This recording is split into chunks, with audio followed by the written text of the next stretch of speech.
Hello दोस्तों, नमस्कार। स्वागत है आपका आपके यूट्यूब चैनल एग्जाम 91 पे। तो दोस्तों देखिए, इसका मैंने एक डेमो वीडियो डाला था जिसमें 25 क्वेश्चन मैंने आपको प्रोवाइड किए थे।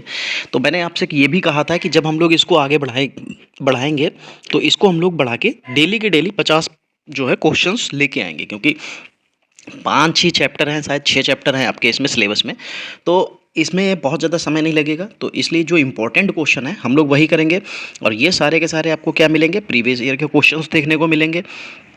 तो इसलिए इसमें ऐसा भी नहीं है कि आपको कुछ भी फालतू का मिल जाए, सब कुछ आपको वही मिलेगा जो प्रीवियस ईयर्स में पूछा जा चुका है।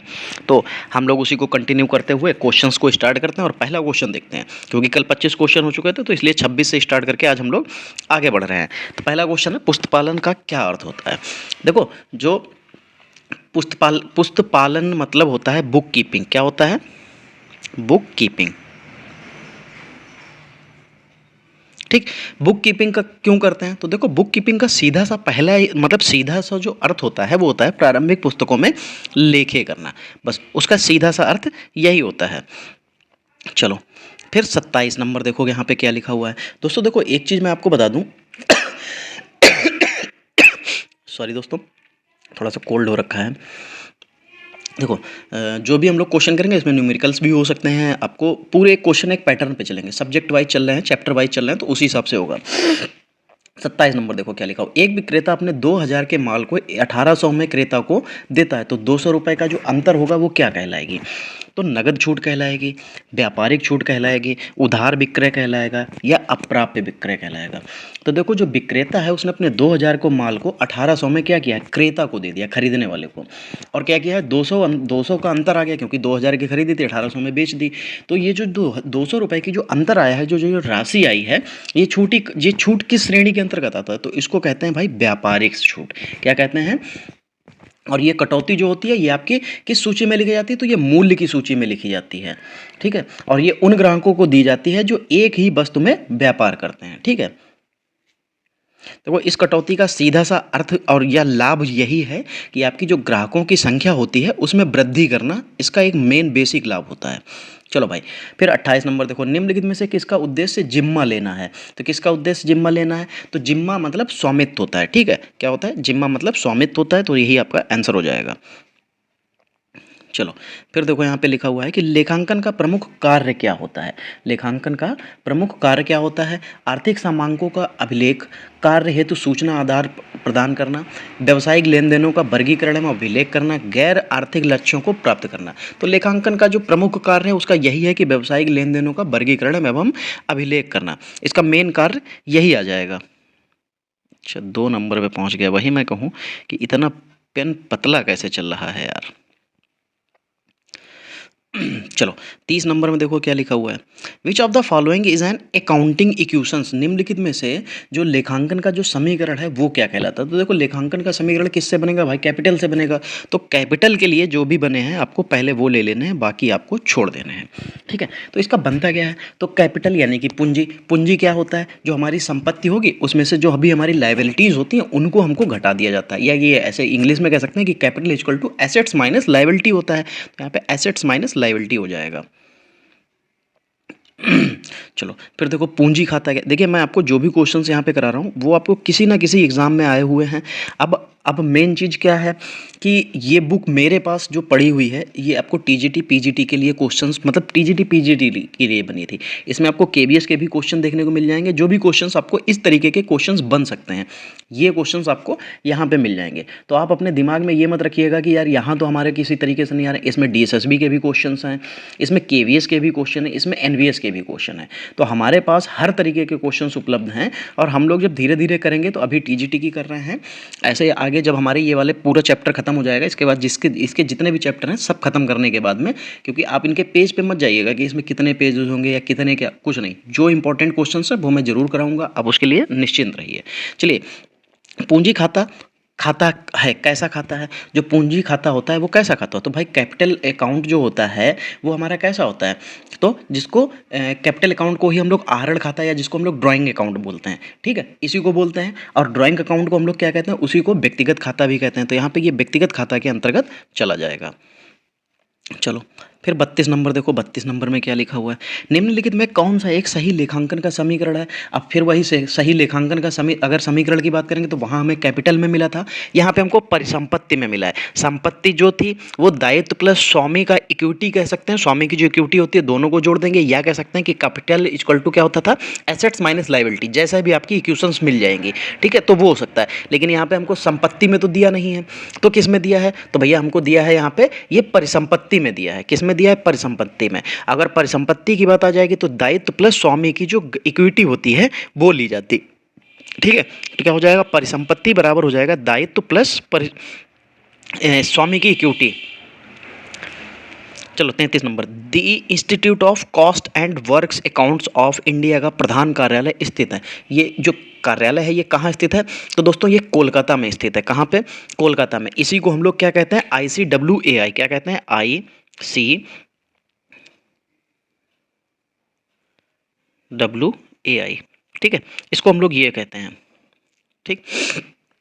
चलो, और इसकी जो स्थापना हुई थी वो 28 मई, ऐसे लिख सकते हैं आप लोग,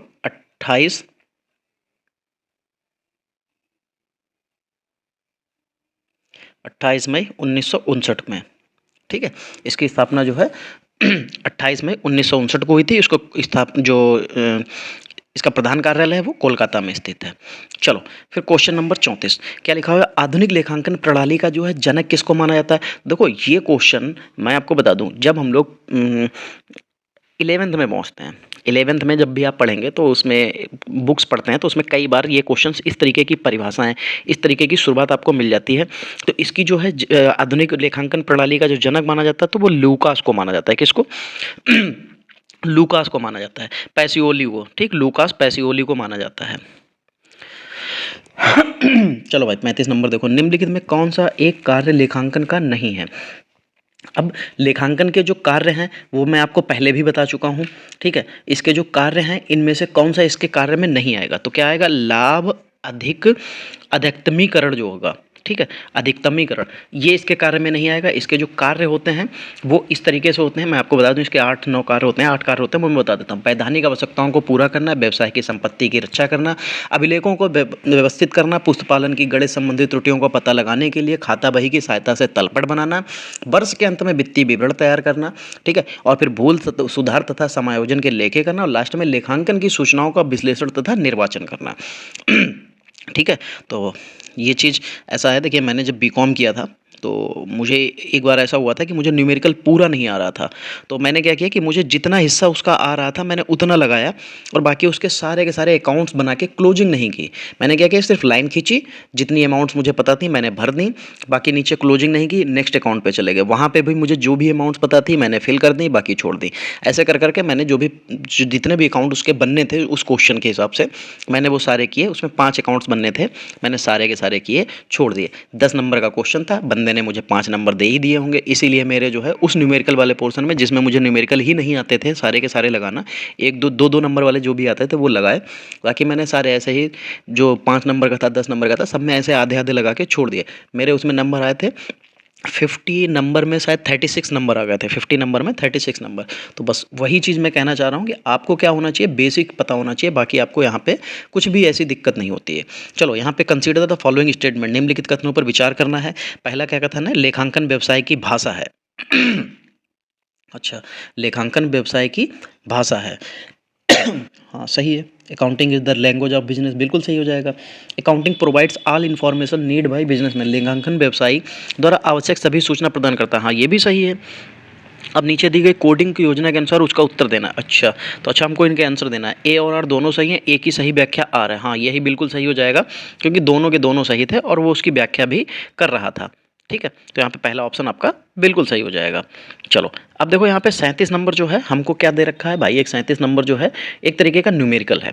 देखो क्या कह रहा है कि एक व्यापार में 1 जनवरी को शुद्ध संपत्तियाँ कितनी थी, तो 6,000 रुपये की थी। ठीक है, अभी इसको छोड़ो। फिर 31 जनवरी को 750 रुपये हैं। ठीक, 1 जनवरी को उसके पास कितनी थी, 6,000 थी, और 31 जनवरी को कितना है, उसके पास 7,500 है। ठीक है। तो 31 जनवरी को कितना था, 7,500। यदि जनवरी में मालिक द्वारा आहरण, ठीक है, अब यहाँ पे उसको आहरण भी दे रखा है, तो आहरण क्या हो जाता है, आहरण आपको पता है कि जो हमारी शुद्ध संपत्तियाँ होती हैं उसमें आहरण को जोड़ दिया जाता है। तो हमारे पास 31 जनवरी को उसके पास कितनी संपत्ति थी, 7,500 की, तो ये हमने लिख ली। फिर आहरण मैंने क्या बताया, तो आहरण इसमें क्या कर लिया जाता है, आहरण को भाई जोड़ दिया जाता है शुद्ध संपत्तियों में। तो यहाँ पे हमने आहरण को जोड़ दिया, कितनी थी, 1,000, तो हमारे पास कितना हो जाएगा, 8500। ठीक, अब ये तो हमारे पास 8500 हो गया। ठीक है, अब ये जो 8500 हुआ है, ठीक है, अगर कुछ कटवट हो रहा हो तो आप अपने हिसाब से मैनेज कर लीजिएगा। खैर मैं आपको अभी दिखा दूंगा, एक सेकंड में फिर से ट्राई कर लगा ही देता हूँ, बीचों बीच में हिस्सा लगा देता हूँ तो दिक्कत नहीं होगी, क्योंकि ऐसा हिस्सा कट सकता है थोड़ा सा। ठीक है, यहाँ पे मैंने लिखा पूरे 7500। ठीक है, और मैंने यहाँ पे लिख लिया आहरण। आहरण मैंने क्या बताया, जोड़ दिया जाता है, तो जोड़ने में हमारे पास आहरण कितना है, 1,000 रुपये का, तो 1,000 हमने जोड़ दिया तो कितने हो गए, यहाँ पे 8500 रुपये हो गए। अब जो उसके पास शुद्ध संपत्तियाँ थी, जो शुद्ध 1 जनवरी को जो शुद्ध संपत्ति थी उसके पास, वो इसमें से क्या कर देते हैं, वो माइनस कर देते हैं। कितनी थी शुद्ध संपत्ति भैया, 6,000 रुपये की थी, तो इसके पास जो अमाउंट बचा है वो कितना बचा है, 2500 रुपये। 8500 में से 6,000 जाएगा, 2500 रुपये बचेगा। ठीक है, तो 2500 रुपये यहाँ पे आपका बच जाएगा। अब यही जो 2500 रुपये है आपका यहाँ पे आंसर हो जाएगा। बस उसने इतनी सी आय पूछी थी, जनवरी माह की जो शुद्ध आय होगी वो बतानी थी, तो भैया शुद्ध आय आपकी उसकी 2500 रुपये की हो जाएगी।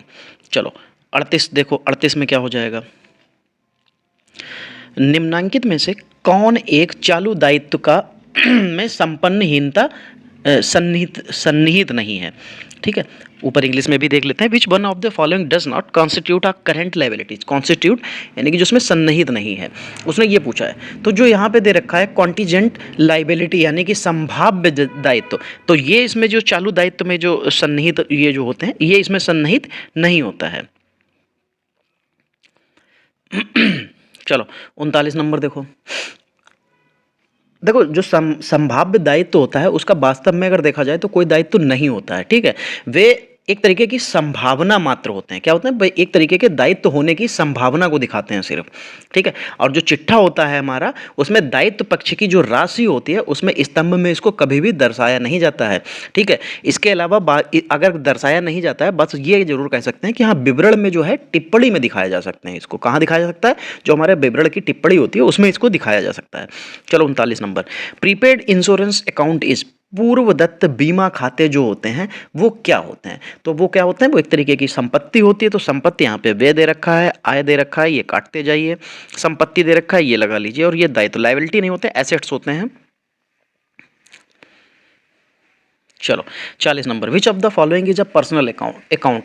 इसमें से पर्सनल अकाउंट बताना है, व्यक्तिगत खाता बताना है, तो व्यक्तिगत खाता इनमें से कौन सा हो जाएगा, क्या दे रखा है, पूर्व दत्त वेतन खाता, आहरण खाता, अदत्त किया गया खाता और उपयुक्त में से सभी, तो सभी के सभी तो उसके व्यक्तिगत खाते हो जाएंगे, इनमें कोई दिक्कत नहीं। क्योंकि देखो drawing accounts, outstanding rent account, prepaid salary account, तीनों के तीनों जो हैं आपके व्यक्तिगत अकाउंट में शामिल हो जाते हैं। चलो भाई 41 नंबर देखो, क्या लिखा हो, निम्नलिखित में से कौन सा एक लेखांकन का कार्य नहीं है। फिर वही चीज़ आ गई ना, लेखांकन के कार्य उसने पूछ दिए, और फिर मैंने यहाँ आपको लेखांकन के सारे कार्य बताए थे, तो उसमें ये नहीं था कि परिणामों को अधिकतम करना कभी भी नहीं होता है। लेखांकन का कार्य ही नहीं होता है कि परिणामों को अधिकतम करना। ठीक है, चलिए 42 नंबर देखिए, 42 नंबर में क्या लिखा हुआ है यहाँ पे, निम्नलिखित में से कौन सा लेखांकन समीकरण सही नहीं है। फिर वही चीज़ आ गई, देखो एसेट्स बराबर यहाँ पे क्या लिखा हुआ है कि एसेट्स बराबर लाइबिलिटीज प्लस कैपिटल लिखा हुआ है। ठीक है, फिर लिखा हुआ कैपिटल बराबर एसेट्स माइनस लाइबिलिटीज। ठीक है, फिर यहाँ पे लिखा हुआ है दायित्व बराबर यानी कि liabilities equal to assets minus capital, और फिर लास्ट में लिखा हुआ है liabilities equal to assets plus capital. आपको पता है कि क्या फॉर्मूला होता है, कैपिटल इक्वल टू क्या बताया था मैंने, कैपिटल इक्वल टू बताया था एसेट्स माइनस लाइबिलिटी बताया था। हाँ,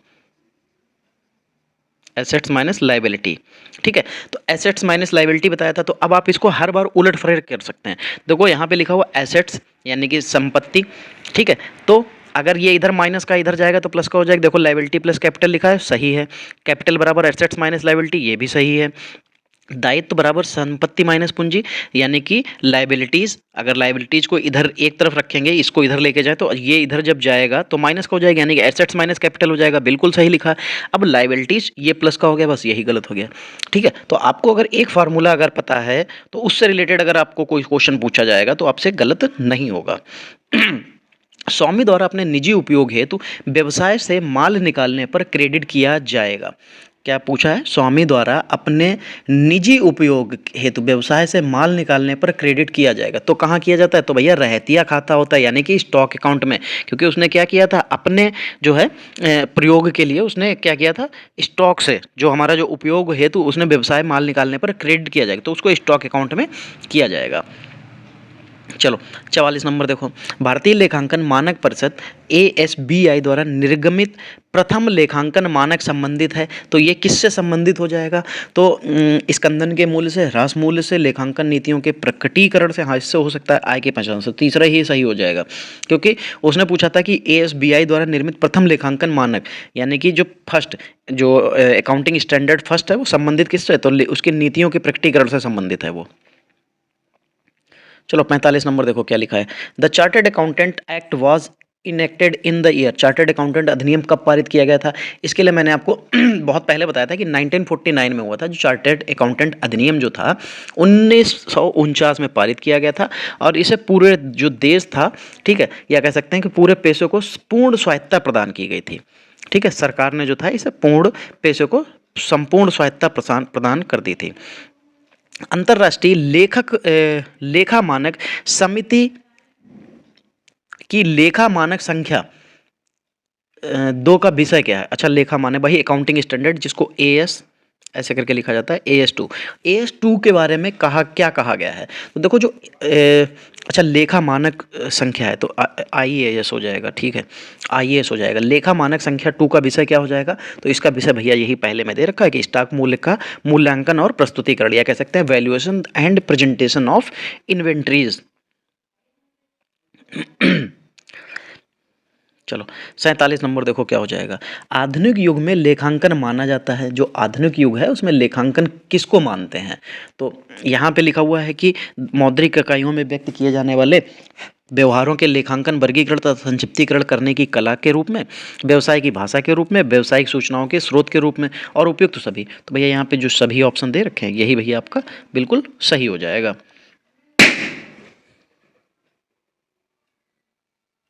चलो 48 नंबर देखो, लेखा सूचनाओं का प्रयोग वाला समूह क्या कहलाता है? जो लेखा सूचनाओं का जो प्रयोग वाला समूह होता है वो क्या कहलाता है?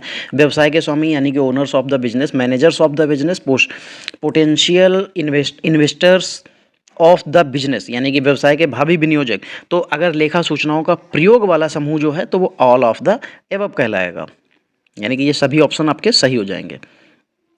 चलो भाई 49 नंबर, अंतर्राष्ट्रीय लेखा मानक 2 में, अंतर्राष्ट्रीय लेखा मानक तो IAS की बात कर रहा है। ये किसकी बात कर रहा है? IAS की। देखो इंटरनेशनल अकाउंटिंग स्टैंडर्ड ऊपर आपको लिखा हुआ भी दिख जाएगा। ठीक है, तो इंटरनेशनल अकाउंटिंग स्टैंडर्ड 2 में रहतिये के मूल्यांकन तथा प्रस्तुतिकरण के संबंध में दिशा निर्देश दिए गए हैं। इन मानकों के अनुसार निम्नलिखित में कौन सा एक सत्य नहीं है?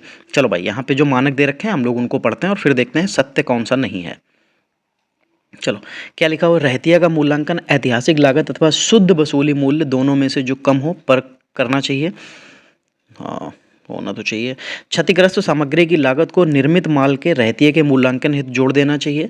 रहतिये के मूल्यांकन के लिए सामान्यतः पहले आना पहले जाना, यानी कि FI, first in first out, या भारित औसत लागत विधियों का प्रयोग होना चाहिए। रहतिये के मूल्यांकन का आधार व नीति का स्पष्ट उल्लेख होना चाहिए। हाँ, तो यही सही हो जाएगा फिर।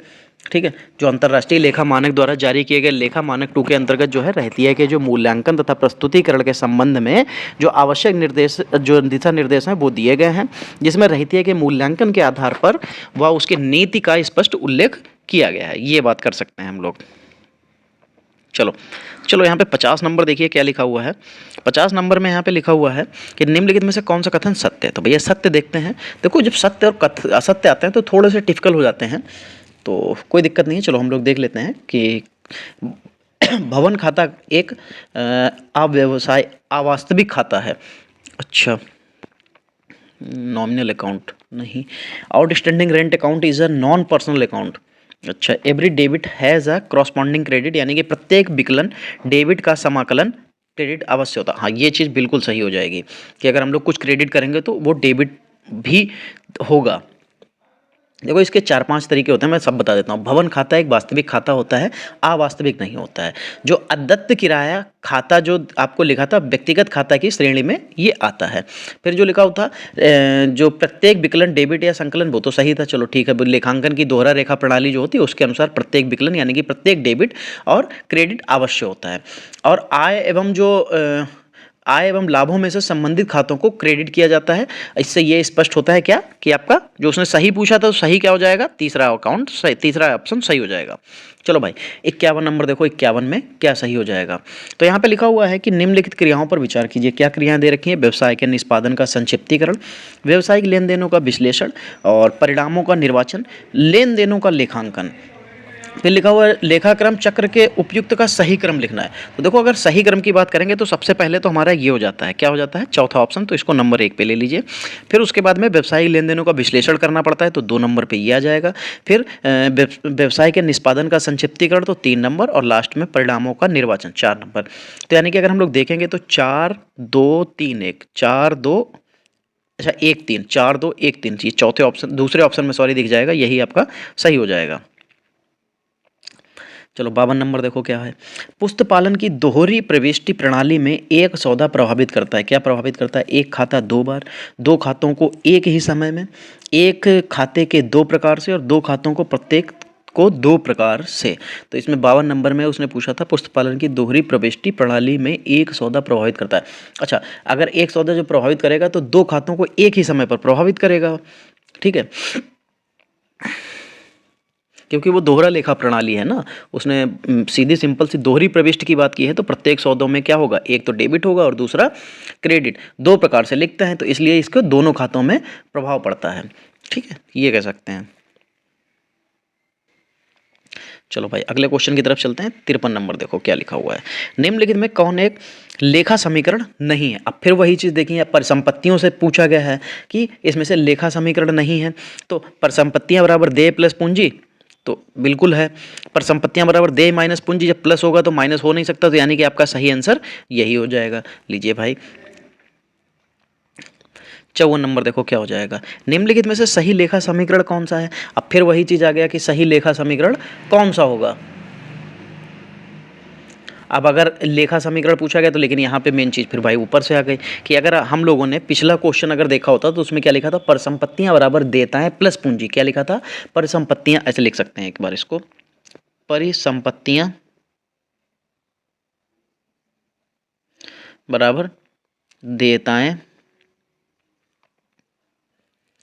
प्लस पूंजी, यही तो लिखा था पीछे, ठीक है। तो अब यहाँ पे समीकरण कौन सा सही लेखा का समीकरण होगा? तो अगर देखो हम इस देयताओं जो देयताएं हैं, समीकरण से दायित्व वाले में दे रखा है, लायबिलिटीज दे रखा है, और तो उसमें चेंज हो जाएगा। अगर जब हम लोग इस तरीके से देखेंगे तो समीकरण कौन सा सही लेखा समीकरण कौन सा हो जाएगा? तो फिर पहला बन जाएगा पूंजी बराबर दायित्व, संपत्तियां माइनस दायित्व हो जाता है, ठीक, एसेट्स माइनस लायबिलिटी हो जाता है। पूंजी बराबर क्या हो जाता है? एसेट्स माइनस लायबिलिटी हो जाएगा, यही सही हो जाएगा। चलो 55 नंबर, क्योंकि वो हिंदी में दे रखा था थोड़ा सा कन्फ्यूजन हो गया था, बाकी और ऐसी कोई दिक्कत नहीं आनी है आपको, क्योंकि आप लोग जब जो है इस तरीके की चीज़ों को आप लोग 11th में ही पढ़ चुके होते हैं तो कोई ऐसी प्रॉब्लम नहीं आएगी। चलो 55 नंबर, प्रथम मानक लेखा परीक्षा व्यवहार, जिसको SAP माइनस मतलब SAP 1 संबंधित है, ये किससे संबंधित होता है? तो ये होता है एक लेखा परीक्षक को नियंत्रित करने वाले आधारभूत सिद्धांतों से संबंधित होता है। चलो भाई आगे बढ़िए। 56 नंबर, निम्नलिखित के समीकरण से संबंधित लेखांकन किया जाता है, किस में किया जाता है?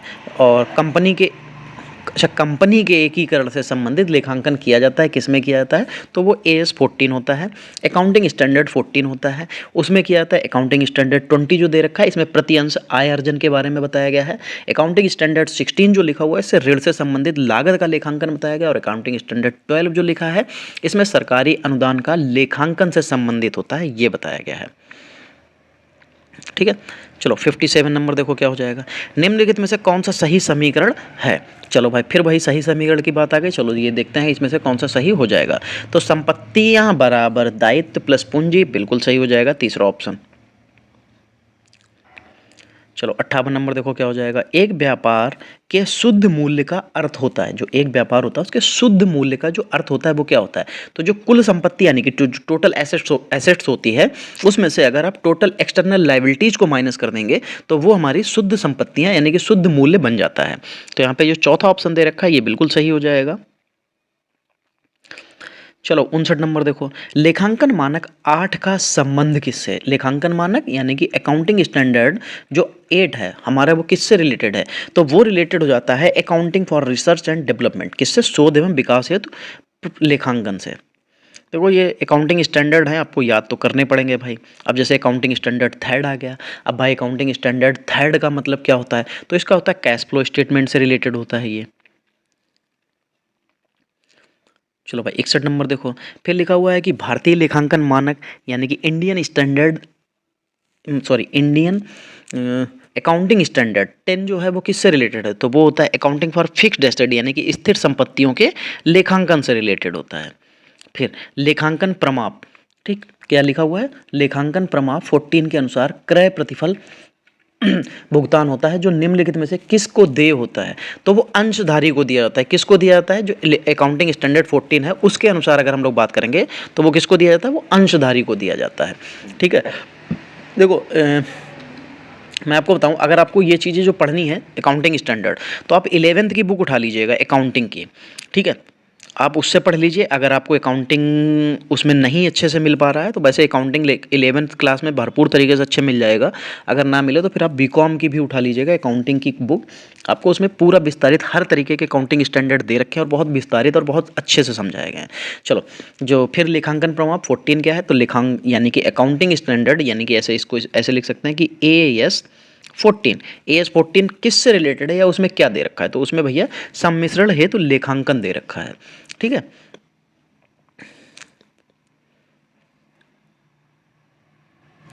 चलो ऐसा नहीं है कि मुझे सारे के सारे याद हैं, लेकिन हाँ कई चीज़ें तो याद होती हैं, लेकिन कई चीज़ें फिर आप जो है कुछ चीज़ों से निकाल भी सकते हैं। चलो 64 नंबर, लेखांकन की परिभाषा से उसके निम्नलिखित कार्य उभरते हैं। जो लेखांकन की परिभाषा है से उसके निम्नलिखित कार्य उभरते हैं, कौन कौन से उसके कार्य उभरते हैं। चलो भाई देखो, इन कार्यों का सही अनुक्रम व्यवस्थित करना है। अच्छा, अनुक्रम व्यवस्थित करना है, चलो तब तो फिर और आसान हो जाएगा। चलो अनुक्रम व्यवस्थित लगाते हैं, तो सबसे पहले लेखा करते हैं हम लोग। ठीक है, सबसे पहले क्या करते हैं भाई, लेखा करते हैं, फिर क्लासिफाइंग करते हैं, फिर उसके बाद फिर समराइजिंग करते हैं यानी कि संक्षिप्तीकरण करते हैं, और लास्ट में इंटरप्रेटिंग करते हैं यानी कि निर्वाचन करते हैं। तो अगर ऐसे देखा जाएगा तो पहले 3 आएगा, 3 किस में दे रखा है, सिर्फ 2 ऑप्शन में दे रखा है, हटाओ इनको। ठीक, फिर 3 के बाद क्या आएगा, 3 के बाद भाई पहला आ जाएगा, दोनों में पहला है, फिर उसके बाद में तीसरा चौथा आ जाएगा यानी कि 4 नंबर, यहाँ पे 2 नंबर है तो ये काट दीजिए, आपका पहला आंसर सही हो जाएगा। और हाँ, एक चीज़ मैं आपको बता दूं, इनकी अगर जो PDF मैं पढ़ा रहा हूँ इसकी PDF चाहिए तो इसके लिए आप लोग टेलीग्राम चैनल से जुड़ सकते हैं, जिसका लिंक आपको डिस्क्रिप्शन में मिल जाएगा, वहाँ से आप लोग जुड़ जाइएगा। चलिए 65 नंबर देखिए क्या हो जाएगा। 65 नंबर में लिखा हुआ है कि लेखांकन मानक 6 जो ह्रास से संबंधित है। अब यहाँ पे उसने बता ही दिया कि जो अकाउंटिंग स्टैंडर्ड है वो अकाउंटिंग स्टैंडर्ड 6 जो है वो आपका डिप्रिसिएशन से रिलेटेड है, का प्रयोग संस्तुत किया गया है, निम्न के लिए किया जाता है। यहाँ पे ये पूछा है तो पहले ऑप्शन आपको बिल्कुल सही लिखा हुआ है कि किसी मान्य स्टॉक एक्सचेंज से सूचीबद्ध कंपनियों के लिए। ठीक है, तो यहाँ पे आपका पहला ऑप्शन बिल्कुल सही हो जाएगा।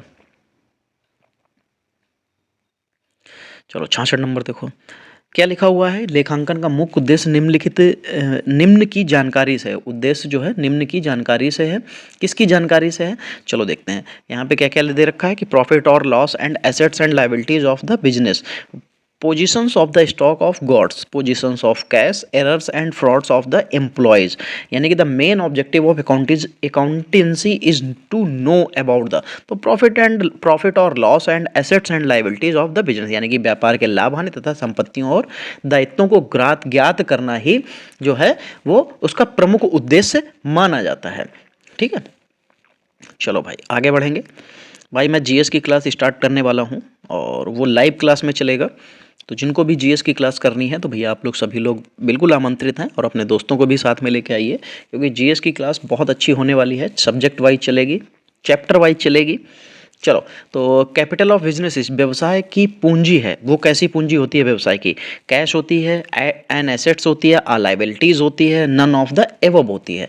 तो देखो, जो व्यवसाय की जो पूंजी होती है वह एक दायित्व होता है, यानी कि लायबिलिटी होती है। जो व्यवसाय की जो पूंजी होती है उसको हम लोग लायबिलिटी के रूप में देखते हैं। चलो भाई, अब 68 नंबर देखो, 68 नंबर में क्या लिखा हुआ है। यहाँ से जो है 68 नंबर से हमारे principles, concept and assumptions start हो जाएंगे। ठीक है, यानी कि क्या क्या चीज़ें स्टार्ट हो रही हैं, सिद्धांत, अवधारणाएं और मान्यताएं। ठीक है, जो पहला देखो, लाभों की प्रत्याशा मत करो और सभी हानियों के लिए व्यवस्था। इस मान्यता का आधार क्या है? इसका आधार यह है कि रूढ़वादिता की परिपाटी, यानी कि कन्वेंशन ऑफ द कंजर्वेटिज्म। ठीक है, तो यहाँ पे यही इसके लिए सही हो जाएगा कि लाभों की प्रत्याशा मत करो और सभी हानियों के लिए व्यवस्था। इस मान्यता का आधार यही है कि रूढ़वादिता की परिपाटी है। ये रूढ़वादिता मतलब होता है जो पुरानी चीज़ें चलती चली आ रही हैं उन्हीं को हम लोग देखते हुए हम लोग भी उसी को फॉलो कर रहे हैं। इसकी मेन जो होता है बस इसी को माना जाता है, रूढ़वादिता यही होती है। जो घिसे पिटे नियम जो है चलते चले आ रहे हैं उसी को मानते हैं हम लोग रूढ़वादिता। ठीक है, चलो 69 नंबर देखो भाई क्या लिखा हुआ है। निम्नलिखित दो कथन दिए गए हैं। एक अभिकथन है पहला ए के रूप में और दूसरा उसका कारण है आर। हमको ये बताना है कि कौन कौन से सही हो सकते हैं, अगर सही हैं तो वो उसकी सही व्याख्या कर रहा है कि नहीं कर रहा है। ठीक है, ये देखना है। चलो, तो पहला क्वेश्चन लिखा हुआ है, लेखांकन में व्यवसाय एवं उसके स्वामी के आधार मध्य अंतर किया जाता है। हाँ, लेखांकन में जो है व्यवसाय एवं उसके स्वामी के मध्य अंतर किया जाता है, बिल्कुल सही हो जाएगा। लेखांकन अवधारणाएं आत्म चेतना पर आधारित होती हैं, ना कि विषय निष्ठता पर। यानी कि accounting concept are based on objectivity and not on subjectivity. ये भी सही है, लेकिन अगर सही की तो बात ठीक है, लेकिन ये एक ही पूरी तरीके से व्याख्या नहीं कर रहा है। ठीक है दोस्तों, तो अब इसके ऑप्शंस हम लोग देखेंगे क्या क्या दे रखे हैं। ठीक है, उस हिसाब से हम लोग अपना चूज करेंगे। तो उसने पहले में क्या कहा है, ए और आर दोनों सही हैं और ए आर ए का सही स्पष्टीकरण, मैंने पहले भी बताया था कि भैया सही स्पष्टीकरण नहीं है। ठीक है, उसका तो दूसरे में क्या दे रखा है, ए और आर दोनों सही हैं परंतु आर ए का सही स्पष्टीकरण नहीं है। हाँ, तो यही हो जाएगा, वो उसका सही स्पष्टीकरण, यानी कि वो उसको सही से एक्सप्लेन नहीं करा था। दोनों कथन अपनी अपनी जगह पे सही हैं, लेकिन अगर कोई कह दे कि ये दोनों आपस में एक दूसरे की व्याख्या कर रहे हैं, तो मतलब ए जो है, आर जो है वो ए की व्याख्या करता है, तो भाई व्याख्या नहीं कर रहा है। चलो आगे बढ़िए, यहां पे अब क्या दे रखा है, एक सेकंड मुझे दीजिए जरा। ठीक, पहला यहाँ पे दे रखा है कि match list one with list two and select the correct answer from the code given below in the list. अच्छा भाई, चलो, तो यहाँ पे दे रखा है एक संपत्ति का उधार कराए, ये किससे रिलेटेड होता है? चलो, यहाँ पे हमको दे रखा है जनरल प्रॉपर रोकड़ बही वापसी, और चलो तो कोई मतलब नहीं है इसका, यहाँ से हम लोग सीधे मिला सकते हैं कि क्या दे रखा है, पहले वाले के साथ इसका मिलान सही हो जाएगा, यानी कि ए का ऐसे लिख सकते हैं, एक का चार मिल गया।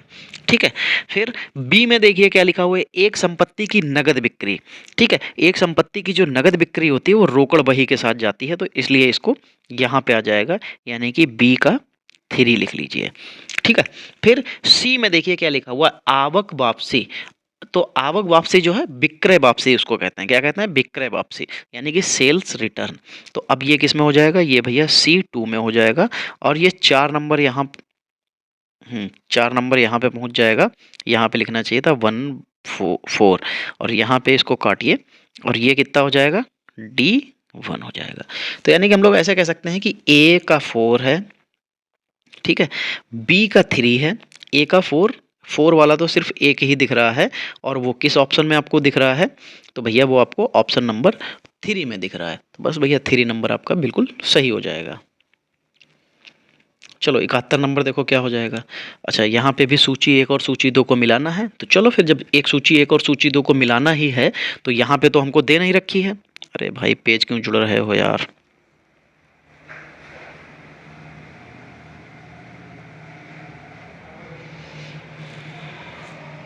चलो चलो भाई, तो देखते हैं इसको भी मिलाते हैं। यहाँ पे पहला ऑप्शन दे रखा है पृथक अस्तित्व। की अवधारणा, पृथक अस्तित्व की अवधारणा जो है वो व्यवसाय अपने स्वामी से जो होता है वो पृथक होता है। क्या होता है? व्यवसाय अपने स्वामी से पृथक होता है। चलो इसमें लिख लो, इसमें क्या हो जाएगा? ए का 3 हो जाएगा। ठीक है, चलो दूसरे का देखो क्या लिखा हुआ है, दोहरे पहलू की अवधारणा। दोहरे पहलू की जो अवधारणा होती है वो लेखांकन समीकरण से रिलेटेड होती है। अच्छा, यहाँ पे दे ही रखा है उसके सामने का, तो ये तो ऐसे मैच हो जाएगा, यानी कि बी का 2 मैच हो जाएगा। ठीक है, फिर सी का देखो क्या लिखा है, मुद्रा मापन की जो अवधारणा है वो किससे है?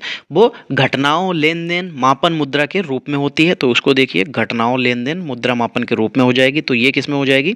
तो भैया ये सी का 4 हो जाएगा। और बचा है डी का, क्या बचा है? डी का जो अकेला बचा हुआ है वो है 1। हाँ, तो डी का 1 कर लीजिए। ये लीजिए भाई, डी का 1 हो गया। सारे मैच हो गए। चलिए मिलाते हैं, ए का 3 है और बी का 2 है। चलिए इससे मिल जाएगा ए का 3। ए का 3 का तो ऑप्शन एक ही दे रखा है, ए का 3 वाला ऑप्शन तो एक ही है, तो वही भाई मैच हो जाएगा। ठीक है, मैच हो गया। चलो भाई आगे बढ़ते हैं। 72 नंबर क्या लिखा हुआ है? 72 नंबर में जो आय मापन का जो आधार होता है वो क्या होता है? तो जो आय मापते हैं वो मैचिंग कॉन्सेप्ट से मापते हैं, क्योंकि देखो डेबिट और क्रेडिट इसमें दोनों चीज़ों को आपको लेना पड़ेगा। क्योंकि जब हम लोग आय मापेंगे तो देखो उसमें आय में क्या क्या शामिल हो जाएगा भाई, आप कुछ निकालेंगे भी कुछ जमा भी करेंगे, तो इस तरीके से। ठीक है, तो जब तक या चले हम इसको आपको समझाते हैं। जैसे देखो आय मापन का जो आधार मिलान की जो अवधारणा है वो मिलान अवधारणा बतलाती है कि किसी वित्तीय वर्ष में आय की तुलना उसके व्ययों से करने के पश्चात ही आय की गणना की जा सकती है। जिस वित्तीय वर्ष के व्ययों का लेखक पुस्तकों में भी में है और आय भी ठीक उसी वित्त वर्ष में संबंधित होनी चाहिए। यदि दोनों के मिलान ठीक ना हो तो ठीक आय की गणना नहीं की जा सकती। तो इसलिए आपका मतलब ये भी कह सकते हैं कि एक वित्तीय वर्ष में जो है आपने जो खरीदा है और जो बेचा है, या कह सकते हैं जो आपके पास पैसा आया और आपने उसमें से जो भी खर्च किया है। ठीक है, आय और व्यय दोनों चीज़ों की तुलना की जाती है, उसके बाद ही आपका निकल के आ पाता है। चलो 73 नंबर देखो क्या हो जाएगा, हानि का आकलन करना और लाभ जब उस पर वसूल ना हो जाए उनको लेखाबद्ध ना करना, जिस सिद्धांत का हिस्सा है वो है क्या? अच्छा फिर से पढ़ते हैं, हानि का आकलन करना और लाभ जब तक वसूल ना हो जाए उनको लेखाबद्ध करना जिस सिद्धांत का हिस्सा है उसको क्या कहते हैं? तो भैया उसको रूढ़िवादिता, मैंने आपको उस समय भी बताया था, क्या कहते हैं? कंजर्वेटिज्म कहते हैं। यही परिभाषा उस टाइम उसने एक पूछी थी, डायरेक्टली बस परिभाषा पूछी थी। चलो 74 नंबर, निम्नलिखित में कौन सी लेखांकन परिपाटी नहीं है? तो लेखांकन परिपाटी नहीं होगी तो यानी कि वही चीज होती है उपार्जन लेखांकन की परिपाटी, यानी कि कन्वेंशन ऑफ एक्यूरल अकाउंटिंग। ठीक है, यहाँ पे जो तीसरा ऑप्शन है यही इसकी परिपाटी नहीं है, बाकी सारे के सारे इसी के हिस्से में शामिल होते हैं। आज का हमारा लास्ट और अंतिम क्वेश्चन है। ठीक है, अब ये अंतिम क्वेश्चन है, अगर आप लोगों का रिस्पॉन्स इस पे सही आता है तो ठीक है, फिर ये वीडियो कंटिन्यू रखी जाएगी, वरना भाई चीज़ों को फिर थोड़ा सा बदला जाएगा। चलो खैर देखते हैं। 75 पूर्व दत्त किराया से संबंधित होता है। पूर्व दत्त किराया किससे संबंधित होता है, यहाँ पे ये पूछा जा रहा है। तो जो आपको सबसे लास्ट ऑप्शन दिखाई दे रहा होगा, रिप्रेजेंटेटिव पर्सनल अकाउंट, यानी कि प्रतिनिधिक व्यक्तिगत लेखा, तो ये इससे रिलेटेड होता है। देखो जो पूर्व दत्त किराया होता है प्रतिनिधि व्यक्तिगत खातों से संबंधित होता है और खातों को सामान्यतः 3 भागों में बांटा जाता है। कौन कौन से? एक तो व्यक्तिगत, दूसरा वास्तविक और तीसरा नाम मात्र। ठीक है, अब जो खाते होते हैं, ठीक है, जो व्यक्तिगत खाते हैं उनको भी 3 तथा वास्तविक खातों को 2 प्रकार में बांटा जाता है। ठीक है, जो व्यक्तिगत है उनको 3 और जो वास्तविक खाते हैं उनको 2 प्रकार में बांटा जाता है। तो जो व्यक्तिगत खाते के जो 3 प्रकार होते हैं, पहले तो वो आप समझ लीजिए कि एक होता है प्राकृतिक व्यक्तिगत खाता, जैसे राम श्याम मोहन खाता। ठीक है, ये इनके नाम हो गए। जैसे अप्राकृतिक खाता, जैसे वाईसीटी लिमिटेड, बीएचयू, ईटीसी या किसी भी कंपनी का नाम। ठीक है, ठीक उस तरीके से। फिर प्रतिनिधि व्यक्तिगत खाता, तो पूर्वदत्त एवं अदत्त आय व्यय खाता वास्तविक खाते में शामिल हो जाते हैं। ठीक है, जैसे पूर्वदत्त एवं अदत्त जो आय व्यय खाता होते हैं वो इसमें शामिल हो जाते हैं। अब जो वास्तविक खाते होते हैं उनके 2 प्रकार होते हैं। कौन कौन से? एक मूर्त वास्तविक खाता और एक अमूर्त वास्तविक खाता। तो दोस्तों जो हमारी आज की क्लास थी ये 50 क्वेश्चंस की, वो यहीं पे समाप्त होती है। इसी तरीके से आपको और भी क्वेश्चंस जो आपसे आपके अकाउंट से रिलेटेड क्वेश्चन है वो मैं यहाँ पे कराता रहूँगा। तो दोस्तों अगर आपको ये सेशन अच्छा लगा हो तो वीडियो को लाइक और शेयर ज़रूर कर दीजिएगा, ठीक है। दिन में ये 20 और 22 व्यू के लिए देखिए इतनी मेहनत नहीं की जाती है। अगर 20 और 22 व्यू ही आएंगे तो सोचिए मैं 40-40 मिनट 45-45 मिनट तो यहाँ पे बैठ के रिकॉर्ड करता हूँ, खड़े होकर रिकॉर्ड करता हूँ, ठीक है। चीज़ें क्वेश्चंस बनाए जाते हैं उसमें भी टाइम ख़राब होता है। अगर ये 40-45 व्यू भी नहीं आएंगे या अगर मान लीजिए 20-22 व्यू ही आएंगे तो फिर भैया मेहनत तो इस पे तो नहीं हो पाएगी, फिर मैं कोई और सब्जेक्ट पढ़ाने लग जाऊंगा।